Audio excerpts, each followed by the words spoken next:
the veneer was up and the transparency wasn't there. But now it appears as though even our millennial brothers and sisters and the young folks are seeing through the lies, yes, the hypocrisy, and at a much younger age than other generations, and are not going for the okey-doke, so to speak. mm-hmm.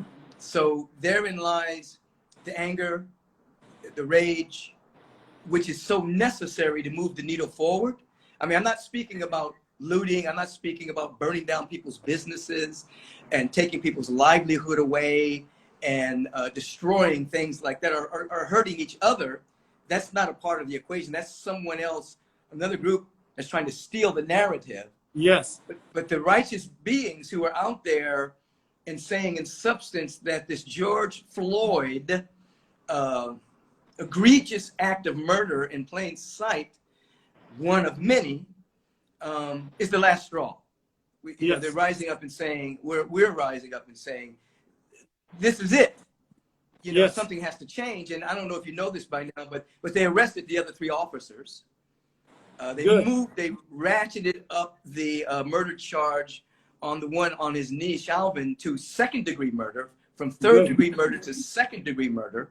And they arrested the other 3. I don't know what the counts are against them at this particular time, but that's a move in the right direction in terms of meting out justice. But when you talk about strategy, first of all, let's deal with I have like 4 levels of things. You know, there's first of all, the vision of where we're going. Without vision, the people perish. You have to have a design of the legal system and the justice system that works, that's ideal. You have to be able to describe that.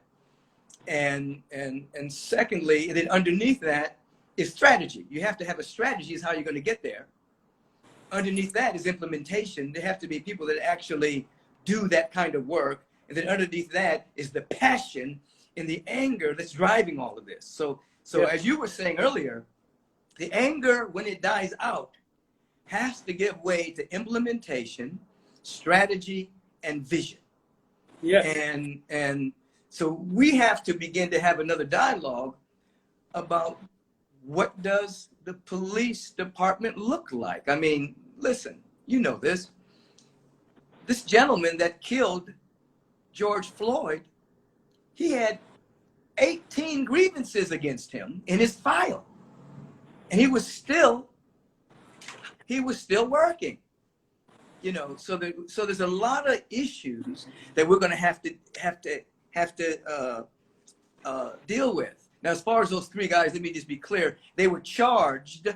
They haven't been arrested yet. They have a particular period of time to turn themselves in. So I just want to be clear on the facts of that. Mm-hmm. They have been charged, but they have not been arrested as of yet. Mm-hmm. So I just wanted the facts to be clear.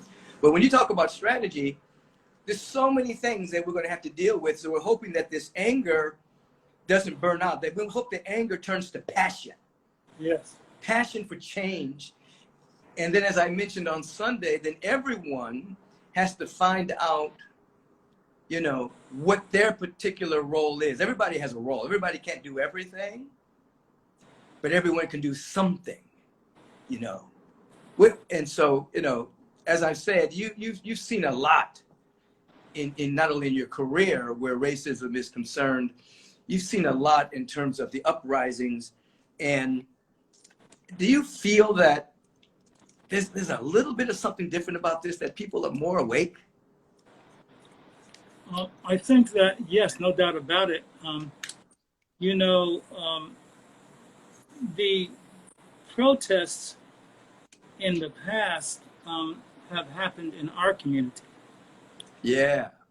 But if you look at the protests now, in LA, they're happening in Beverly Hills, they're happening in Santa Monica, they're happening on Fairfax. And guess what? It's not just black folks. Right. There's Asians, Hispanics, whites, and blacks, all saying, let's come together and resolve these issues for our children's sake in the future, not just out of anger, but basically, we're not going to take any more. And we want the government and the state to begin to take actions that are going to somehow let us feel somewhat better about the future of our children. Because we don't want them to go through the same thing that from the 60s to now. They shouldn't have to face that. And that's why a lot of them are out there on the street. These young kids, some are 15 years old. You got young folks out there, man. You got people that are 14, 15, 16, That's 17 right. years old. That's right. They understand what's going on. And so I'm very, very encouraged by that. It's encouraging, and I think that we have to begin to, with them, come up with strategies that make sense. And that's possible to do. Right. And you know what? They're marching in Syria, and they're in the middle of a war. France, England. I didn't know that. It has gone outside the United States. Wow. And people are looking. I was looking at the news last night, and they're in the streets in France, in Paris, France. Wow. You know, saying Black Lives Matter and justice for George Floyd. You know, so it has gone outside the. You know, we have 45 trying to build borders and walls. This has jumped outside the borders of the United States. That's right. That's right. And people are looking at us saying, Yes. wait a minute, you're trying to go out here in the world and create democracy, and you don't even have a system that supports the least of us. You know, so people are looking at us with a jaundiced eye, like, you know, what you going to do, America? What are you going to do? So social media is playing a big part. Social media plays a big part too. Yeah. Yeah. Basically what we have now, what we didn't have before, was the global brain, which allows us to have information instantaneously. Now it's our role. I know you've been a meditator for a while. It's our role to turn the global brain into a global heart. So that we actually infuse it with vision, possibility, and love, because if we want to live in a kind of just global society, we eventually have to mature to be kind and just global people, you know. And it goes back to in terms of the systemic issues that have to be dealt with, the hiring practices of the police. We have to hire people that have a good heart and head on them, a head on their shoulders and a heart that's beating in their chest, that really wants to serve. I mean, they can't have any psychological issues around superiority and racism and seeing other people as the other. You know, there has to be a really deep scrubbing and cleansing of the hiring practices, the training. I mean, police officers get less training than a hairdresser to get a license to blow somebody's hair out. You have more hours of training to be a barber than you do to be a police officer using a gun. So that a lot of things have to change. But you have to hire people that have good character. Shelving didn't have good character. Also, I think go ahead. I don't want to interrupt you. Go ahead. I also think the consequences of egregious behavior has to be said also. In other words, suppose you're convicted of something, of taking someone's life unfairly. Suppose your pension's taken away. Suppose there are real consequences to your action. You know, right now many times it's a slap on the wrist. And somehow I think we have to begin to, how can I say, make sure that officers, and you know, I want to say this because I have friends that are police officers. Say that again, please. I have friends that are police officers. Oh yeah, I do too. And some of them are great people. They're out there to do their job and in a way that's respectful to everybody. But then you have the bad apples. Right. And so if the bad apples are not treated in a way with consequences to their actions, not a slap on the wrist, no matter how they're trained, nothing's going to change, I don't think. Right, right. And I was reading an article about the fact that many of your white supremacist groups infiltrate the police departments and the military to get training on weaponry and strategy. Wow. You know, so I think that we have to be on the alert, those that are in the hiring and looking at the psychology of individuals. There needs to be some kind of a mental and psychological evaluation so these guys can be spotted. Yes. You know, and that's just the police department. The justice system, that's something else that has to be deconstructed and reconstructed. Because as I mentioned earlier on Sunday, you know, justice has a blindfold around her. She's supposed to be blind. But when it comes to people of color and poor people, she peeks. And if she peeks and sees that you have a darker hue, Yes. or don't have any money, Yes. you're not going to get the same justice that someone who is white and has money is going to get. So the system needs to be revamped so that everybody's on equal footing. Because there's so many people that's had, because of lack of finances and color of skin, had to plead to something they didn't even do. Right. Just to get a lesser offense. So we're talking, this is why people are in the streets, because you have a police department that, not the whole department, we're not saying every police officer, like you just said, I have a lot of police officer friends that are good people, and ex-officers that are good people. So we're not condemning everybody, but the structure that provides systemic racism, we are condemning that and the bad apples. But so when you have, so we have policing, and we have the justice system. So people are upset because the guys that on broad daylight beat the hell out of Rodney King on video, they were brought to court. That's right. Nothing happened. Nothing happened. You know, and we can go down the list of police officers in our country in different states, video showing, you know, and maybe a couple of cases, the individuals, justice was meted out. So we're talking a justice department, a police department. So there's a lot of issues we have to deal with. And so this is what I'm hoping when I talk about spiritual healing. I'm hoping that George Floyd, that his life is made sacred. That means the word sacred, and the word sacrifice means to make sacred.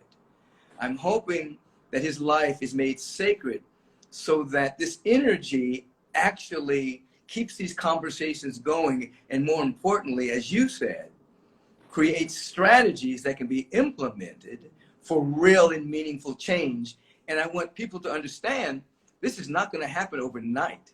This is a prolonged marathon of transformation. And hopefully we'll look back and we'll say, you know, after, you know, Ahmaud Arbery was assassinated by those supremacists, Breonna Taylor killed in her own home, and George Floyd murdered, public lynching, something happened. We want to be able to say something happened, you know. And, you know something I'm going to say to you? You mentioned a very important word, justice. But there's two things. One is the word justice, and then there's just us. Yeah. Big difference. And sometimes, in terms of what you're talking about, you're eloquently putting it. And the thing that, you know, we must understand that for many, many years after these protests, we have been playing checkers in a chess game. And we have to start playing chess. In other words, we have to examine what the game is, and we have to get our pieces on the board and play chess rather than checkers. Yeah. Emotions are checkers. Strategy is chess. Right. And so there's a couple of one, we're hoping that people, you know, not become so frustrated that they did not go to the primaries yesterday if their particular state was up for the primary, because we can see how having a dictator minded individual having the bully pulpit, how they can change a narrative. So even if, you know, you're dealing with what some people would say the best of two evils, you know, it's better than having someone that's trying to become a dictator. Yes. So we need to look at that. We need to look at who our senators and Congress people are and look at that. Yes. And we need to embrace the strong activists, Sean King and others, strong activists that are on the ground pressing the needle forward. We have to understand the work that they do, and then everybody can do something. Yes. I was talking yesterday, as a matter of fact, today it's being released as a podcast with Lewis Howes. And we were talking about white privilege. He brought it up, you know, young white man, and he was understanding that he's living a privileged life, that the things that we're experiencing and have experienced in our life, he's never had to worry about that. He talked about that to a degree. If a policeman pulls in the back of him, he's not concerned. Right. You know, hi officer, you come to protect me. You know, that is a different way of living, and I think, again, George Floyd's life being made sacred is waking people up to what people experience on a daily basis. Yes. The glass ceiling, racism, bigotry, seen as the other, not getting the same opportunities, not as a cry for victimhood. You know, we're not. I don't believe in victimhood. I don't believe you should make yourself a victim in any way. I think you should, Right. you know, use all the powers that God has given you and transcend whatever is in front of you. However, sometimes what's in front of us is a little bit different than what's in front of other people. That's so I right. think that people are more open to the conversation now. You know, I'm talking about our white brothers and sisters Yes. are more open to the conversation that certain people have a different experience in America. Mm-hmm. You know, Mexicans have a different experience in America. Black people have a different experience in America. Mm-hmm. Gay people have a different experience in America. Even though the laws say all people are created equal, the narrative, the underlying racist narrative is that we're inferior. It's an insidious thought form, you know, or if an African-American woman or man or a Mexican-American woman or man attains great heights, then they're different. You know what I mean? They're different. They're not like everybody, you know. That's right. So I think that it's opened up the possibility of conversation with our white brothers and sisters that we must be bold enough to have. Yes. You know, not shirk from it. And one of my practitioners is thinking about having and she's a beautiful practitioner, beautiful white woman and Jewish, matter of fact, and she's thinking about having conversations with white women about Good. how to make sure that their kids understand what privilege is and having that conversation. And we need more people to step up to the plate and not just say, oh, that doesn't concern me. Didn't happen in my neighborhood. It didn't happen to me. I don't know George. You know, Bill, everybody's got skin in the game, because you know what? If somebody's oppressed, it's not only creating a karmic stain on the soul of America, it's affecting everybody's psyche. No one can be totally free. I mean, Dr. King said this. Nobody can be totally free unless everyone is free. That's just because we're all connected spiritually, you know. Right. Yeah. A Jewish friend of mine told me this metaphor years ago, and he said that during Nazi Germany, Yeah. They came into an apartment building, and they took the neighbor across the street, and then they came the next week, Right. and took the neighbor down the block, and then they came and took the neighbor next door, his neighbor next door, and no one did anything. And he said when they came for him, he had no more neighbors. Right. There was nobody there to speak up. Nobody. You know what I mean? Yeah. Yeah. It's not funny, but it's ironic. It's ironic. And that's why you were saying earlier, it was heartening to see everybody on the street. It wasn't just black people.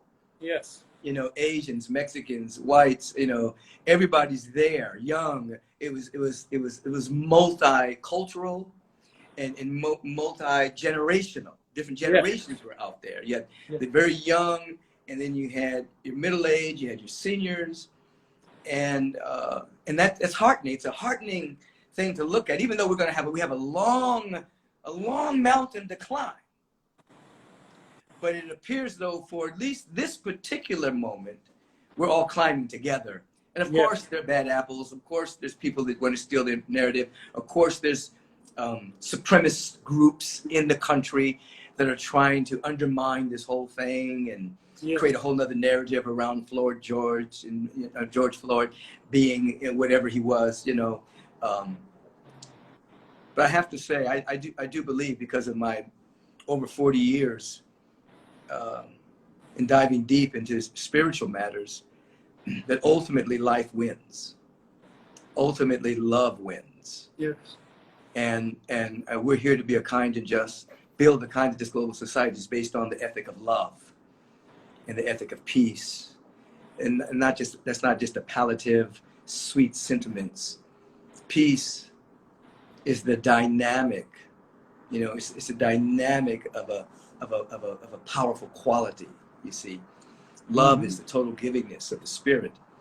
And, you know, you've meditated for many years. So I imagine in your meditation practice, you've touched, because you've been meditating for a long time. I remember back in the days of transcendental meditation, back in the old days. You've like been 40 years.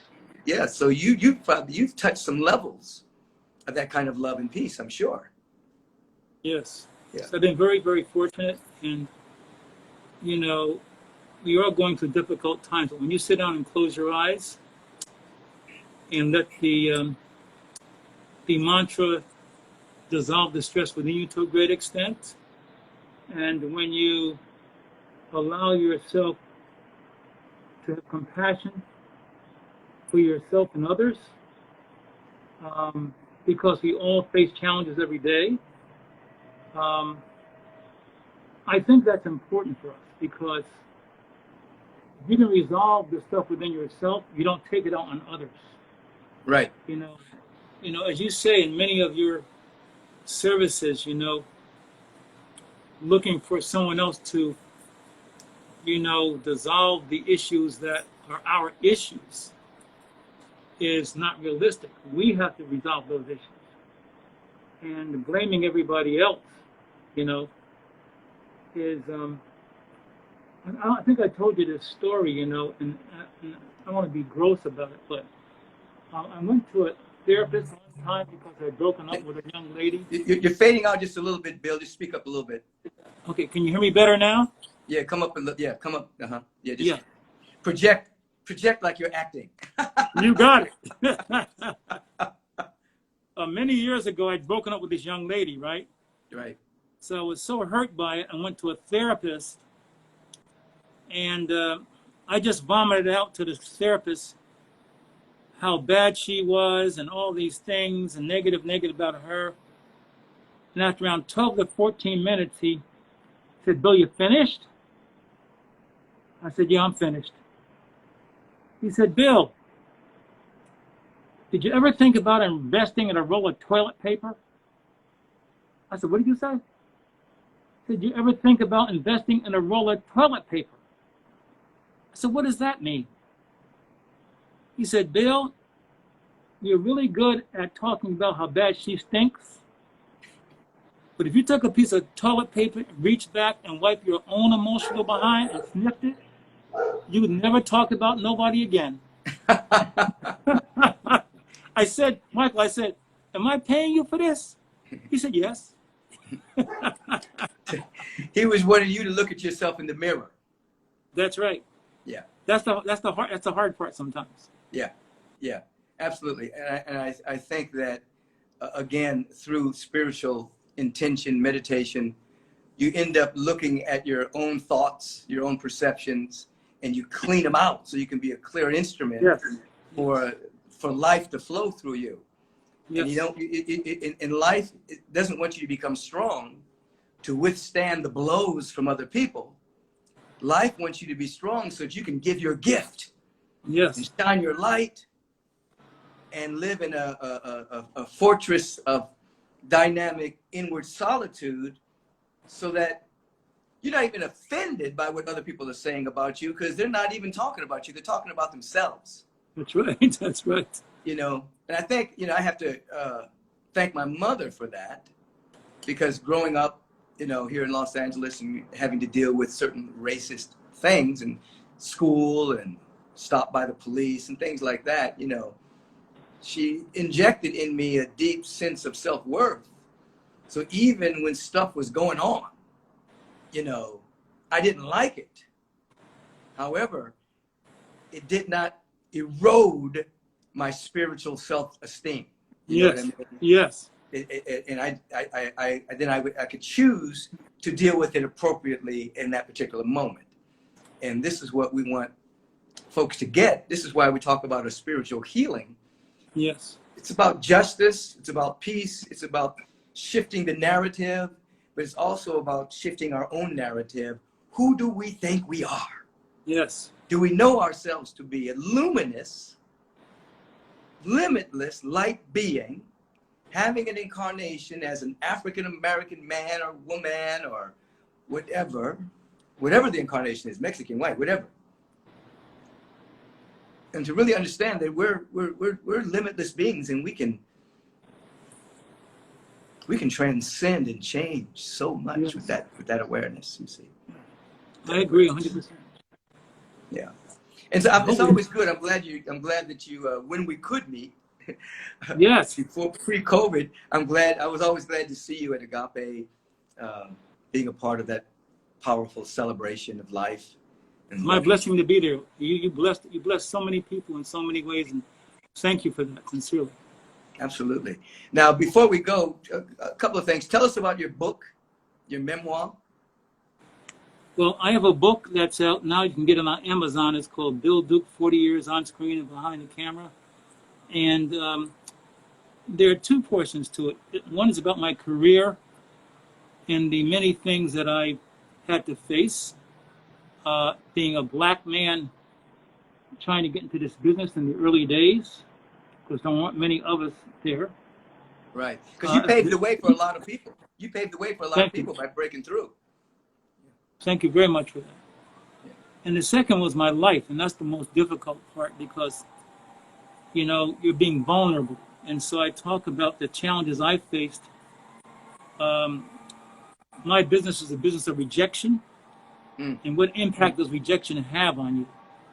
And unfortunately, I went to alcohol and drugs, but due to God and my meditation, I got out of that, and I'm still here today. Yes. So I talk about my struggle with that, and I talk about the things I faced that got me into it. So the book really deals with that. And then I have my foundation, the DukeMediaFoundation.org. You can go to it, DukeMediaFoundation.org. And we take young people, high school students, 4 times a year, and we teach them 2 things. Media literacy, which is how is our business changing from film and television to media? What does that mean? And then we teach them financial literacy. Yeah. You know, not just the spending of a dollar, but the use of a dollar. And we're not taught that many times. Poor folks. We don't have any economic literacy, financial literacy. We got to change it. Yeah, I try to inject that into people all the time. I was thinking about a person who suddenly just took all their money out of their retirement and spent it on nothing. You know, had nothing to show for it. I mean, there's no financial literacy. You just, first of all, I was glad that they saved, but then they released it. You know, and yeah, we need financial literacy in our community, definitely, and everybody needs it. It's yes. There are some athletes and other people, as unbelievable as this may sound, that have made $300 and $400 million and have gone broke. Yes. How do you make $300 million and go? If you spend just 10% of that a year, you live a lifetime in wealth. Yeah. Yeah, I know. That needs to be taught in school. Agreed. Right from the beginning, financial literacy. I agree. And when I teach prosperity classes, we never use the word spend. We don't spend anything. We circulate energy, and we make sure that we're circulating energy for the betterment of ourselves, taking care of our daily needs, investment. You know, but once you spend something, it's gone. It's gone. But when you circulate it, the energy comes back to you, particularly if you're circulating it in the right places. Yes. Yeah. Some people, if they get money in their pocket, it's got to come out. You know that old statement, it's burning a hole in my pocket. I gotta go spend it, you know. But I appreciate the work you do with your foundation. I appreciate your book. I appreciate that you meditate. I appreciate your perspective on this historical moment. We're living in a historical moment, a very deadly pandemic that's partly politicized to be used. It's part of it's a hoax. And what I mean by that, I'm not denying the deadliness of the flu, but I am saying that it's being used for a nefarious purpose. Yes. Against the citizens. And, yes. And then we have the double pandemic of the tremendous intrinsic racism and bigotry, the narrative of superior and inferior people that we're living under. And I have to say, that affects white people as much as it affects black people. That's right. If you got an underbelly of people that you think are inferior to you, even subconsciously, then there's a psychic energy that blocks all of us from being totally happy and totally enjoy. You can have all the money you want, but alcoholism, suicide, drugs, so many other things can take over. Shopping all the time, you know, whatever the case may be. So we're in this double pandemic, but we want to hold this moment of history, that George Floyd's life will be made sacred for systemic change. Amen. Amen. See, any last minute comments, Bill? Well, I like quotes. Do you like quotes? I love quotes. I know you have a lot of them. These are my 3 favorites, okay? Yes. Number 1, aspire to inspire before you expire. Absolutely. Number 2, if a man does not seek humility, humility will seek the man. We can only hope.